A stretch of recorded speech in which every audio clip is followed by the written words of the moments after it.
Dear friends, I am presenting a case of IOL exchange in presence of an open posterior capsule. This patient is a 60-year-old female who came to us with dimness of vision in her left eye. She had an opaque intraocular lens with open posterior capsule. After creating paracentesis and deepening the anterior chamber with dispersive viscoelastic, IOL is dissected carefully using repositor and dialer from capsular bag with intermittent use of viscoelastic. This maneuver is done from both sides by changing hands. The aim is to remove adhesions between haptic of IOL and capsular bag. There are places where anterior and posterior capsule are fused together.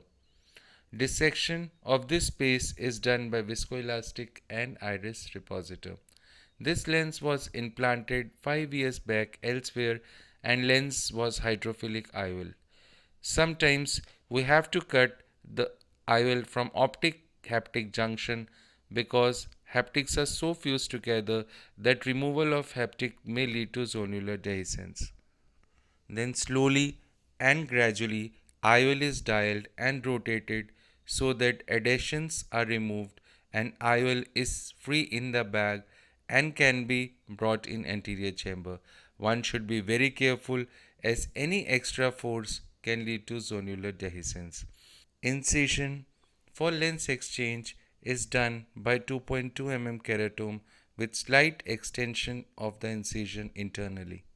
Move IOL at this stage, there is high probability of vitreous coming into anterior chamber. So, to avoid this, viscodissection is done and dispersive viscoelastic is injected beneath the IOL. The main purpose of doing this is to tamponade the vitreous. Viscoelastic is also injected above the IOL to protect the endothelium. New hydrophilic single piece acrylic intraocular lens is carefully and slowly injected underneath the existing IOL.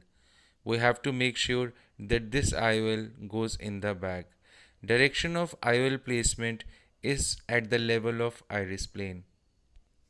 So, for a moment, there are two IOLs in the eye. To make sure the IOL is in the bag, the leading haptic is inspected and then trailing haptic is inserted in the bag. We have to be careful to not put any pressure on posterior capsule which may lead to extension of an already existing posterior rent. The aim of placing this new IOL at this stage is that it will act as a scaffold to explant the opaque IOL, as sometimes explanting IOL may lead to posterior capsular stress and eventual rupture. Then to remove the opaque lens, haptics are slowly brought above the iris plane. We have to make sure that anterior chamber is sufficiently deepened to protect the endothelium. IOL optic is cut using Osher's micro scissor up till half of the optic with other end of the optic stabilized with dialer or a repositor. We have to make sure that micro scissors are sharp before using them intraocularly. Scissors are then released with the support of dialer as scissor tends to stick to the cut end of the optic. Similar cut is made on the other side of optic. This cut is also up till half of the optic so that there is no pushing or pulling of lens. Viscoelastic is injected in between to protect the endothelium. IOL is rotated on the other side. This movement should be very slow and gentle in nature. Then the IOL is cut from the other side so as to complete the first cut. Overall, the optic of IOL is trisected resulting in 3 IOL optic segments. This helps in removing the IOL through regular 2.8 mm incision. One third of the IOL is removed from the eye with the help of microforceps.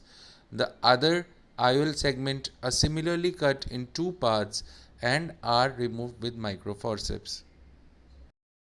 Explanted IOL is put together over the cornea to recheck for any missing IOL segment.